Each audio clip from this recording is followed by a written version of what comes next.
పరిశుద్ధుడ పరలోకమందున మా తండ్రి, నీ యొక్క ఘనమైన శ్రేష్టమైన నామానికి వందనాలు తండ్రి. ఈ యొక్క సమయంలో కొద్దిసేపు నీ యొక్క మాటలు చెబుతూ ఉండగా నాకు మంచి జ్ఞానాన్ని దయచేయండి తండ్రి. అలాగే వినేవారికి కూడా గ్రహించే మనసును దయచేసి వాక్య ప్రకారం తను జీవించి మేమంతా నీ యొక్క నిత్య రాజ్యాన్ని చేరుకునే బిడ్డలకు ఉండటానికి సహాయం దయచేయమని యేసు నామమున అడిగి వేడుకుంటున్నాం తండ్రి. ఆమేన్. ప్రియమైన దేవుని వారలారా, ఇప్పటి వరకు కూడా మరి చాలా చక్కటి విషయాలు మనం బైబిల్లో నుండి నేర్చుకున్నామండి. అలాగే మరొక అంశంగా ఈరోజు కుటుంబాన్ని నిలబెట్టడంలో స్త్రీ పాత్ర అనే అంశాన్ని గురించి కొద్దిసేపు మనం మాట్లాడుకున్నామండి. కుటుంబాన్ని నిలబెట్టడంలో స్త్రీ యొక్క పాత్ర. ప్రియమైన దేవుని వారలారా, ఈ రోజున సమాజంలో ఎవరి పని వాళ్ళు చేస్తూ ఉంటే ఎలాంటి సమస్యలు కూడా ఉండవండి. ఉదాహరణకి మనుషులంతా కూడా అందరూ కూడా పర్ఫెక్ట్గా ఉండి వాళ్ళ పని వాళ్ళు చేస్తూ ఉంటే మనకి పోలీసులతో కానీ అలాగే న్యాయస్థానాలతో కానీ కోర్టులతో కానీ ఎలాంటి పనులు కూడా ఉండవండి. మరి అవన్నీ కూడా ఎందుకు ఉన్నాయంటే మనిషి అనేది సక్రమంగా నడుచుకోకపోవడం వల్ల, దేవుని యొక్క మాట అనేది వినకపోవడం వల్లే ఈ పోలీసు వాళ్ళు కానీ అలాగే న్యాయస్థానాలు కానీ లాయర్లు కానీ వీళ్ళంతా కూడా అవసరమండి. ఈ రోజున మన యొక్క గృహంలో మనం చూసుకుంటే ఒక కుటుంబంలో స్త్రీ యొక్క పాత్ర ఏంటి అనే దాని గురించి కూడా దేవుడు బైబిల్లో చెప్పడం అనేది జరిగిందని. మరి బైబిల్లో చూసుకుంటే 1 తిమోతి పత్రిక 5వ అధ్యాయము 14వ వచనం మనం ఒకసారి చూసుకుంటే 1 తిమోతి పత్రిక 5వ అధ్యాయము 14వ వచనం అండి. కాబట్టి యవన స్త్రీలు వివాహం చేసుకొని పిల్లలను కని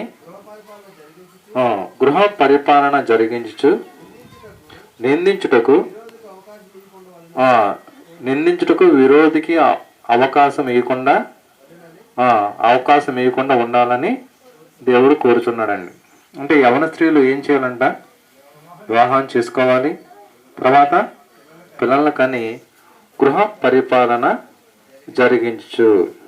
అంటే ఇక్కడ దేవుడు స్త్రీలకి ఒక ముఖ్యమైన పని అనేది దేవుడు కల్పిస్తున్నట్టుగా మనకు అర్థమవుతుందండి. వివాహం చేసుకోవాలంట, తర్వాత పిల్లలను కని, తర్వాత గృహ పరిపాలన. పరిపాలన అంటే తెలుసు కదండి, మన దేశాన్ని కానీ అలాగే మన రాష్ట్రాన్ని కానీ కొంతమంది నాయకులు పరిపాలిస్తూ ఉంటారు. దేశాన్ని ప్రధానమంత్రి, అలాగే అతని యొక్క మంత్రివర్గంలో కూడా కొంతమంది మంత్రులు ఉంటారు. అలాగే మన రాష్ట్రాన్ని ముఖ్యమంత్రి, ఆయన కింద కూడా కొంతమంది మంత్రులు, ఎమ్మెల్యేలు, ఎంపీలు వీళ్ళంతా కూడా ఉంటారండి. ఇదంతా కూడా ఏంటంటే పరిపాలన. ఇదంతా కూడా ఏంటండి, దేశ పరిపాలన కానివ్వండి అలాగే రాష్ట్ర పరిపాలన కానివ్వండి, ఇలా కొంతమంది నాయకులు ఉండి పరిపాలన అనేది చేస్తూ ఉంటారండి. కానీ ఇక్కడ ఒక గృహాన్ని కనుక మనం చూసుకున్నట్లయితే గృహ పరిపాలన అనేది ఇక్కడ ఎవరు చేయాలి అన్నట్టు ఉందండి? స్త్రీ అనేది. అంటే వివాహం చేసుకొని పిల్లలను కని గృహ పరిపాలన చేస్తూ దాంతోపాటు కంటిన్యూషన్గా ఉందంటే నిందించుటకు విరోధికి అవకాశము అంటే ఇక్కడ అపవాదికి, నిందించడానికి అపవాదికి అవకాశం అనేది ఇవ్వకూడదు అని దేవుడు ఇక్కడ చెప్తున్నాడండి. అయితే చాలామందికి ఎలా ఉంటారంటే స్త్రీ పట్ల స్త్రీకే చిన్నచూపండి. ఒక స్త్రీ పట్ల స్త్రీకే చిన్నచూపు. ఆడవాళ్ళని మేము ఏం చేస్తామండి, బయటికి వెళ్ళలేం కదా, ఇంట్లోనే ఉండాలి, ఇంట్లో పని చేస్తూ ఉండాలి, బట్టలు ఉతకాలి, అలాగే పిల్లల్ని అందరినీ కూడా చక్కగా రెడీ చేసి స్కూల్కి పంపించాలి. మరి ఇంటిని నీట్గా శుభ్రం చేయాలి, ఏ కదా మా పనులు అని అనుకుంటారండి. కానీ ఇక్కడ దేవుడు స్త్రీకి ఒక ప్రత్యేకమైన బాధ్యత లేదా పని అనేది దేవుడు అప్పగించినట్టుగా మనకు అర్థమవుతుందండి. ఆది కాండంలో మనం చూసుకుంటే ఆది కాండము 2వ అధ్యాయము 7వ వచనం మనం ఒకసారి చూస్తే, ఆది కాండము 2వ అధ్యాయము 7వ వచనం అండి. దేవుడైన యెహోవా నేల మంటితో నరుని నిర్మించి వాని నాసికారంధ్రములలో జీవవాయువును ఓదగా నరుడు జీవాత్మ ఆయను. ఈ వచనం మనం కొన్ని వందల సార్లు మనం చదువుకున్నామండి, చాలాసార్లు మనం చదువుకున్నాం. దేవుడైన యెహోవా నేల మంటితో నరుని నిర్మించి అంటే ఇక్కడ మనల్ని తయారు చేయడానికి దేవుడు ఉపయోగించిన మెటీరియల్ ఏంటండి? మట్టి. దేవుడు ఉపయోగించిన మెటీరియల్ మట్టి అండి. ఇంకొద్ది కిందకు వద్దాం. అదే ఆది కాండము 2వ అధ్యాయము 19వ వచనం. దేవుడైన యెహోవా ప్రతి భూజంతువును ప్రతి ఆకాశ పక్షిని నేల నుండి నిర్మించి. చాలండి. ఇక్కడ ఆది కాండము 2వ అధ్యాయం 7వ వచనములో దేవుడైన యెహోవా నేల మంటితో నరుని నిర్మించి అంటే నరుణ్ణి నిర్మించడానికి, అంటే ప్రారంభ మానవుడిని నిర్మించడానికి దేవుడు ఉపయోగించిన మెటీరియల్ ఏంటంటే మట్టి. తర్వాత ఇక్కడ 19వ వచనం, అదే ఆది కాండం 2వ అధ్యాయం 19వ వచనంలో దేవుడు ఏం చెప్తూ ఉన్నారంటే ప్రతి పక్షిని ప్రతి భూజంతువును కూడా నేల మంటితో నిర్మించి. అంటే ఇక్కడ మనకు ఏమర్థమవుతుందంటే ఒక పులి ఏ మెటీరియల్తో అయితే చేయబడిందో మనం కూడా అదే మెటీరియల్తో చేయబడ్డాం. అలాగే ఒక సింహం అనేది ఏ మెటీరియల్తో చేయబడిందో మనం కూడా అదే మెటీరియల్తో మనం చేయబడ్డాం. ఒక ఏనుగు ఏ మెటీరియల్తో చేయబడిందో మనం కూడా. అయితే రెండు ఒకటేనండి? మనమోనో జంతువులు ఒకటేనా? కాదు. మరి తేడా ఎక్కడుంది? ఆత్మలో తేడా ఉంది, పోలికలో కూడా తేడా అనేది ఉన్నది. కాబట్టి ఇక్కడ జంతువులు కానీ పక్షులు కానీ అలాగే మనిషి కానీ నేల మంటితో అంటే మెటీరియల్, వీటికి తయారు చేయడానికి దేవుడు ఉపయోగించిన మెటీరియల్ ఏంటంటే మట్టి. కానీ దేవుని యొక్క ఆత్మలో కానీ పోలికలో కానీ మనకి వాటికి వ్యత్యాసం అనేది ఉందండి. కానీ ఇక్కడ స్త్రీ గురించి మనం చూస్తే, స్త్రీ గురించి మనం ఆలోచిస్తే మరి దేవుడు నేల మట్టితో నరుని నిర్మించినట్టుగా స్త్రీని చేయలేదండి. అలాగే ఒక నేల మట్టితో పక్షిని అలాగే జంతువులు చేసినట్టుగా స్త్రీని చేయలే. అంటే స్త్రీని చేయడంలో ఒక ప్రత్యేకత అనేది దేవుడు చూపెట్టాడండి. ఒక ప్రత్యేకత అనేది కనబడుతుందండి.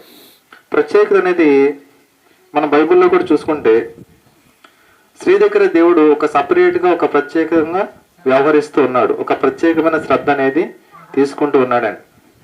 అలాగే బైబిల్లో కూడా మనం చూసుకుంటే ఆది కాండంలో మనకి యాకోబు గారు తెలుసు కదండి. యాకోబు గారికి ఎంతమంది కుమారులు? 12 మంది కుమారుల్లో మనకి ఆయన చిన్న కొడుకైన యోసేపు పట్ల తండ్రికి సపరేట్గా ఒక ప్రత్యేకమైన ఇష్టం ఉంటుందండి. అవునా కదండి? యోసేపు పట్ల యాకోబుకి ఒక ప్రత్యేకమైన ఇష్టం. ఎందువల్ల? చిన్నవాడని.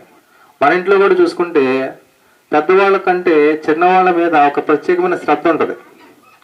పెద్దవాడు అలర్ట్ చేస్తే వాడి డెప్పే పాలు కొట్టేస్తాం. కానీ చిన్న పిల్లలు చిన్నవాడు అలర్ట్ చేస్తే వాడు చిన్నవాడు కదా, వాడికి తెలియదు కదా, నువ్వు పెద్దోడు కాబట్టి ఇద్దరు కూడా చిన్నవాడు తప్పు చేస్తే ఏముంది, నువ్వు చూసుకోవాలి కదా అని చెప్తూ ఉంటామండి. అంటే చిన్నవాళ్ళు అల్లరి చేసినా కూడా వాళ్ళు కొద్దిగా మనం గారం చేస్తూ ఉంటాం. అదే పెద్దవాడు అల్లరి చేస్తే మాత్రం అస్సలు ఊరుకోమండి. అయితే ఈ ప్రపంచంలోకి చిట్ట చివరిగా అడుగుపెట్టింది ఎవరంటే స్త్రీ అండి. అంటే ముందుగా దేవుడు సర్వ సృష్టిని కూడా చేశాడు, భూజంతువులు చేశాడు, పక్షులు, పశువులు, అలాగే నేలన పాకే పురుగులు, ఇవన్నీ కూడా సూర్యచంద్ర నక్షత్రాలు, ఈ యొక్క సర్వ సృష్టి చేసిన తర్వాత ఫైనల్గా ఆదాము కూడా చేయబడిన తర్వాత చివరిగా దేవుడు స్త్రీని చేయడం అనేది జరిగిందండి.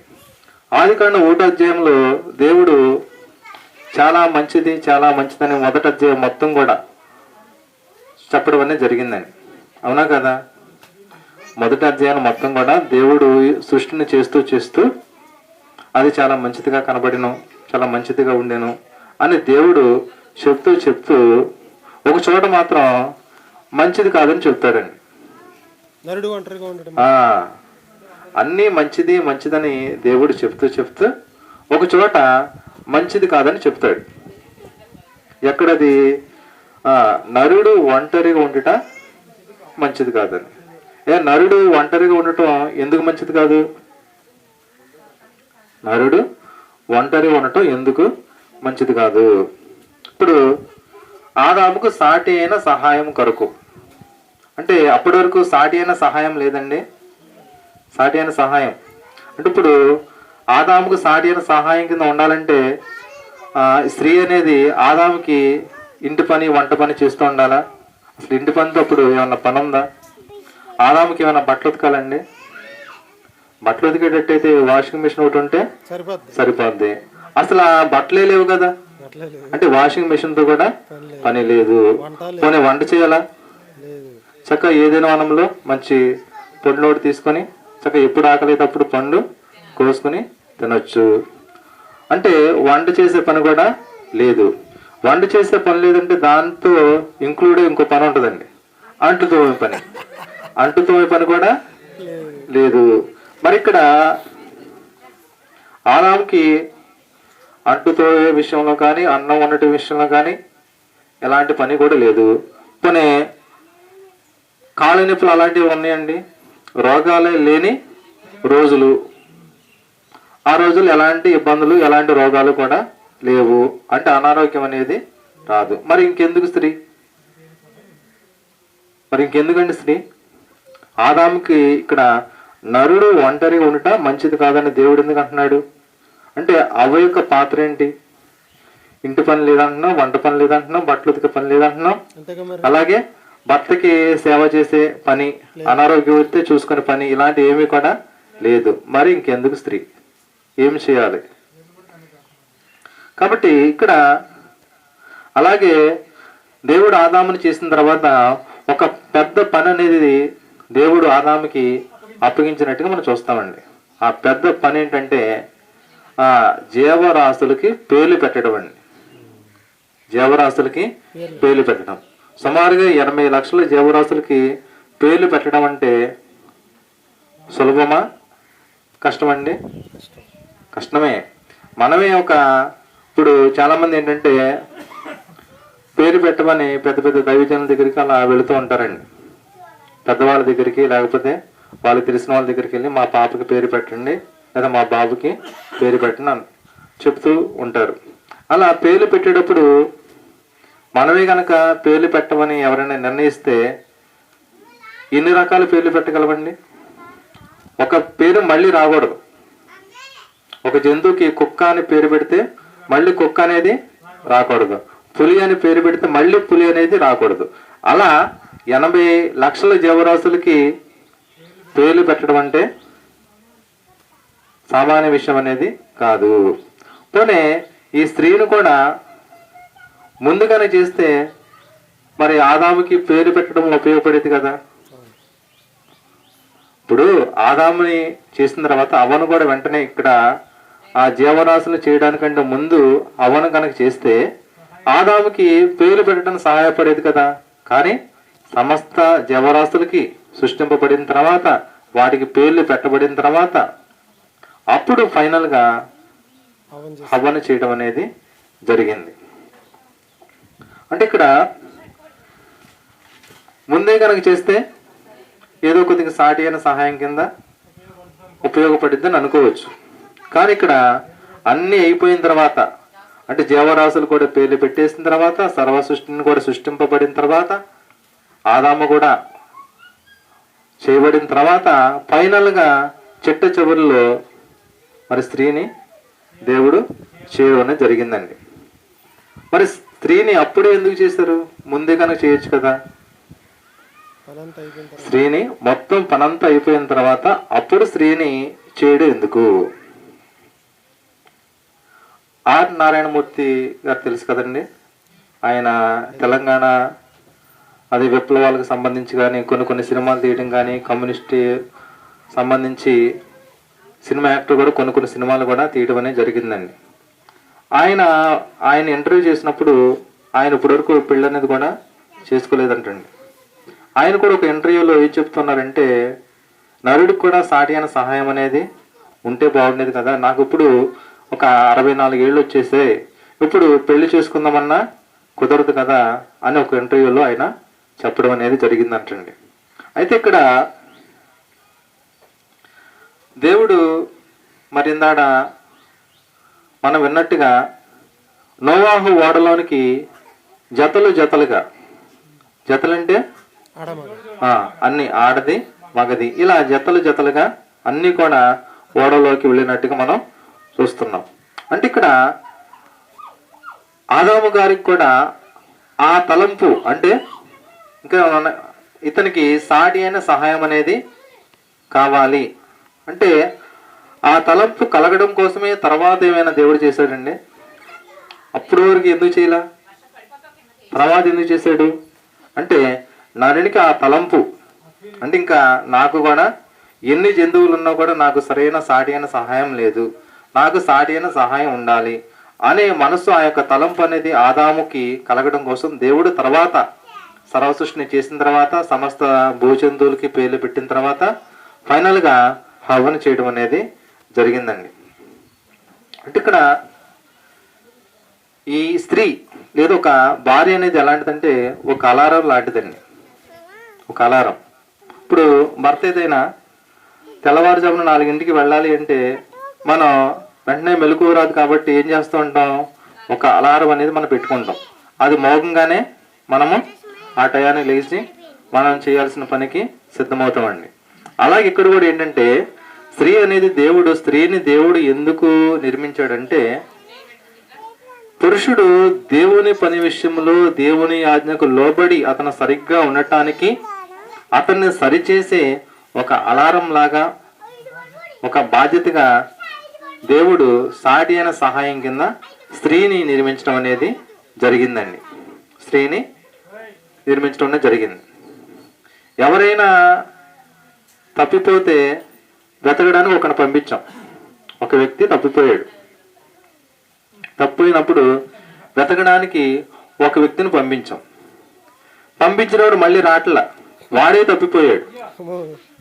పంపించిన వాడే వెతకడానికి ఎవరినైతే పంపించామో వాడే తప్పిపోయాడు. మరి అలాంటప్పుడు ఏం చేయాలండి?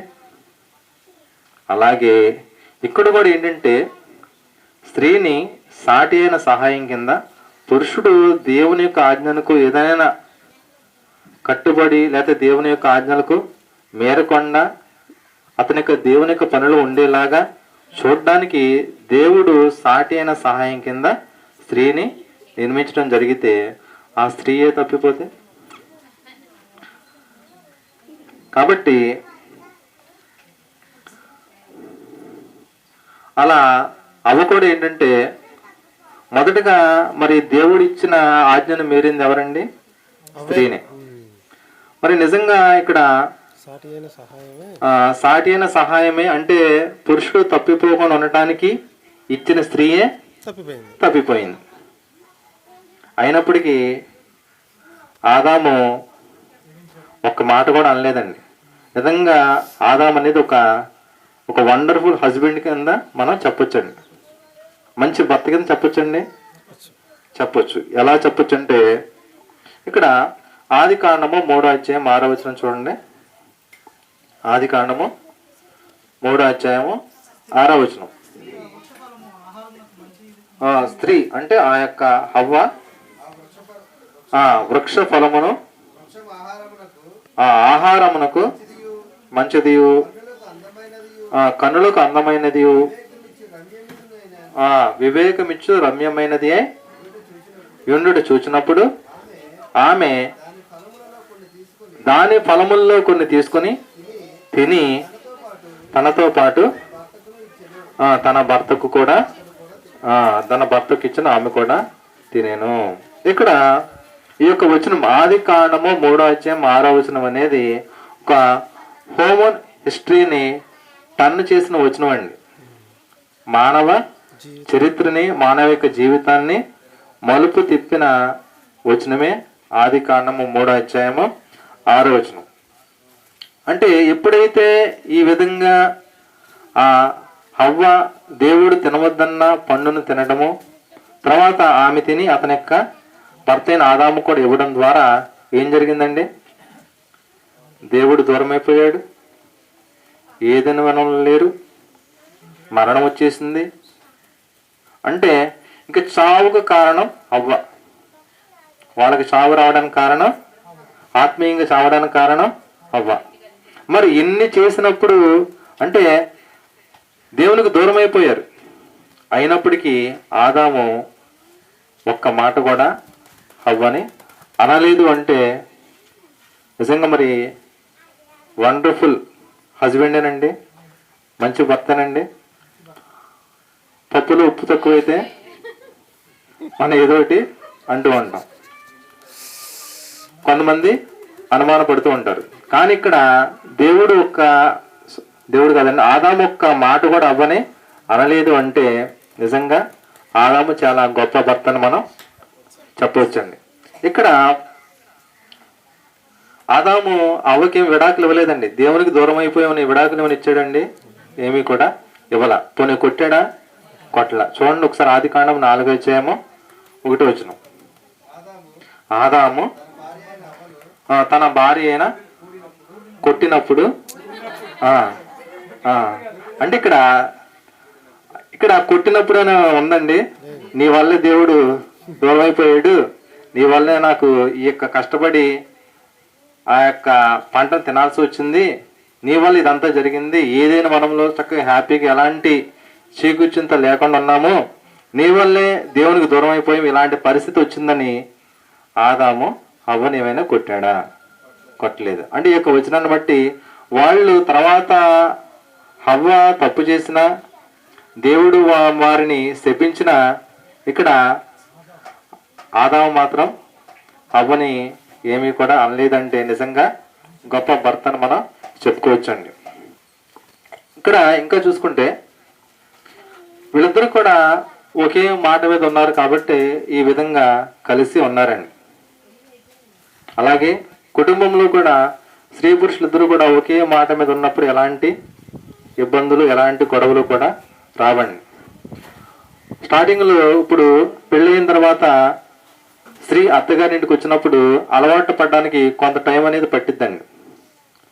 కొంతమంది సైకాలజిస్టులు ఏం చెప్తున్నారంటే ఒక స్త్రీ అనేది అత్తగారింటికి వచ్చినప్పుడు అలవాటు పడడానికి సుమారుగా ఒక 6 నెలల టైం అనేది పడుతుందంటండి. ఈ లోపులోనే మనం కంగారు పడిపోకూడదు. ఒక 6 నెలల టైం అనేది పట్టింది. అంటే ఆమె అలవాటు అవ్వడానికి, అక్కడ ఉన్న పరిస్థితులకి, ఇక్కడ ఉన్న వాటికి కూడా పరిస్థితులకి కూడా అలవాటు అవ్వడానికి ఒక 6 నెలల టైం అనేది పట్టిద్దండి. కాబట్టి ఈ స్త్రీని చూసినప్పుడల్లా ఎవరిని గుర్తుపెట్టుకోవాలంటే ఇక్కడ స్త్రీని చూసినప్పుడు సంఘం అనేది గుర్తుకొస్తుందండి. స్త్రీని చూసినప్పుడు సంఘం అనేది గుర్తుకొస్తుంది. ఇప్పుడు ఆదాము పొజిషన్లో యేసుక్రీస్తు వారిని గుర్తుపెట్టుకోవడం, అలాగే హవ్వ పొజిషన్లో సంఘం. ఇక్కడ ఆదాము హవ్వ వల్ల గాఢ నిద్ర పొందితే యేసుక్రీస్తు వారు సంఘం వల్ల మరణ నిద్ర పొందారండి. యేసుక్రీస్తు వారు సంఘం వల్ల మరణ నిద్ర. అంటే సంఘం తప్పు చేసినా కూడా యేసుక్రీస్తు వారు క్షమించారండి? సంఘం తప్పు చేసిన యేసుక్రీస్తు వారు క్షమించారండి. అంటే ఇక్కడ ఆదాము యేసుకి గుర్తు కింద మనం చెప్పొచ్చండి. ఈ రోజున మరి ఎంత విచిత్రంగా దేవుడు సపరేట్గా స్త్రీని నిర్మించినప్పుడు మనము మరి స్త్రీలు ఎలా ఉన్నారు అనేది ప్రతి ఒక్కరు కూడా ఆలోచించాలండి. అంటే ఒక కుటుంబంలో గృహ పరిపాలన తను కానీ, తన యొక్క భర్త కానీ, తన యొక్క పిల్లలు కానీ దేవునిలో ఉన్నారా లేదనేది మరి చూడవలసిన బాధ్యత అనేది స్త్రీ పట్ల స్త్రీకి ఉన్నది. కాబట్టి ఒక కుటుంబంలో భార్యతో పాటు భర్త కానీ, లేదా భర్తతో పాటు భార్య కానీ, వాళ్ళ యొక్క పిల్లలు కానీ అందరూ కూడా కలిసి దేవుని యొక్క సన్నిధిలో దేవుని యొక్క వాక్యాన్ని వింటూ ఉంటే ఆ కుటుంబంలో ఆ స్త్రీ అనేది సక్సెస్ అయినట్టే లెక్కండి. కాబట్టి మనము, మన పిల్లలు, అలాగే కుటుంబంలో ప్రతి ఒక్కరు కూడా దేవుని పనులు దేవుడు చెప్పినట్టుగా ఉండటంలో స్త్రీ యొక్క పాత్ర అనేది చాలా గొప్పదిగా చెప్పవచ్చండి. మనందరికీ ఇప్పుడు మన డిప్యూటీ సీఎం ఎవరండి? పవన్ కళ్యాణ్.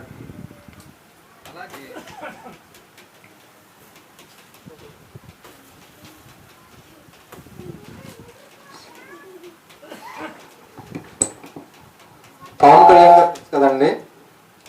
మరి ఆయన పెద్దన్న ఎవరండి? చిరంజీవి. ఇప్పుడు ఈయన్ని అప్పుడప్పుడు మరి పవన్ కళ్యాణ్ గారు కొన్ని మాలలు లాంటివి ధరిస్తూ ఉంటాం, అలాంటివి కూడా చేస్తూ ఉంటారు. అంటే దైవ భక్తి అనేది ఎక్కువ. అయితే వాళ్ళ నాన్నగారిని చూసుకుంటే ఆయనకి ఒక నాస్తికుడిలాగా ఉండేవాడంట. ఎలా ఉండేవాడు? ఒక నాస్తికుడు అంటే దేవుణ్ణి నమ్మేవాడు కాదు. కానీ అంటే ఆయన ఏదో ఒక పోలీసు ఉద్యోగం చేస్తూ ఉదయం వెళ్ళిపోయి రాత్రి ఎప్పుడో వచ్చేవాడు. కానీ వీళ్ళ ముగ్గురు అంటే చిరంజీవి కానీ, అలాగే నాగేంద్ర బాబు ఆయన కానీ, పవన్ కళ్యాణ్, వీళ్ళ ముగ్గురు కూడా తల్లి దగ్గర ఎక్కువగా ఉండేవాళ్ళంట. అంటే వీళ్ళకి దైవ భక్తి అనేది ఎలా వచ్చిందంటారు? తండ్రి ఎప్పుడు ఉదయం ఎప్పుడు వెళ్ళిపోయి సాయంత్రం ఎప్పుడు రాత్రి పడుకోవడానికి వచ్చేవాళ్ళు. మరి పిల్లలంతా కూడా ఎక్కువగా ఎవరి దగ్గర ఉండేవాళ్ళు అంటే తల్లి దగ్గరే ఉండేవాళ్ళు. అంటే తల్లి చేసే ఏదైనా కావచ్చు, వాళ్ళు చేసే భక్తిలో ఎక్కువగా తల్లి దగ్గర ఉండి తల్లి చేసినట్టుగా వీళ్ళు కూడా చేయడము, తల్లి భక్తిరాలు కాబట్టి వీళ్ళు కూడా భక్తి పరులుగా మారటం, ఈ విధంగా. అంటే ఇది ఎందుకు చెప్తున్నానంటే కుటుంబంలో స్త్రీ యొక్క పాత్ర అనేది చాలా ఎక్కువగా ఉంటుంది. అంటే భర్త ఏదైనా మరి కుటుంబాన్ని పోషించడంలో మరి ఎక్కువగా ఇంటి దగ్గర ఉండేది ఎవరండి? స్త్రీ ఉండదు. కాబట్టి కుటుంబాన్ని నిలబెట్టడంలో, కుటుంబాన్ని కట్టడంలో, కుటుంబాన్ని దేవునిలో నిలపడానికి స్త్రీ యొక్క పాత్ర ఎక్కువని ఇక్కడ దేవుడు కూడా చెప్తున్నాడండి. కాబట్టి ఆ విధంగా ప్రతి ఒక్కరు కూడా ఒక కుటుంబాన్ని నిలబెట్టే మరి యొక్క పనిలో వాళ్ళు కూడా మరి దేవుని యొక్క పనులు ఎక్కువగా ఉండి వాళ్ళ యొక్క కుటుంబాలను కట్టుకునే వారిగా ఉండాలని కోరుతూ యొక్క వాక్యాన్ని ముగిస్తున్నానండి. ప్రార్థన చేసుకుని. పరిశుద్ధుడ పరలోకమందున మా తండ్రి, నీ యొక్క ఘనమైన శ్రేష్టమైన నామానికి వందనాలు తండ్రి. ఇప్పటి వరకు కూడా నీ యొక్క జ్ఞాన గ్రంథంలో నుండి కుటుంబాన్ని నిలబెట్టడంలో స్త్రీ యొక్క పాత్ర అనే అంశం గురించి కొద్దిసేపు నేను నీ యొక్క పిల్లలకు వివరించి చెప్పాను తండ్రి. విన్న వాక్యాన్ని అర్థం చేసుకున్న వాక్య ప్రకారం దాన్ని జీవించి మేమంతా నీ యొక్క నిత్య రాజ్యాన్ని చేరుకునే బిడ్డలుగా ఉండటానికి సహాయం దయచేయమని మహిమ ఘనత ప్రభావాలు మీరే పొందాలని కోరుతూ యేసు నామమును అడిగి వేడుకుంటున్నాం తండ్రి. ఆమేన్.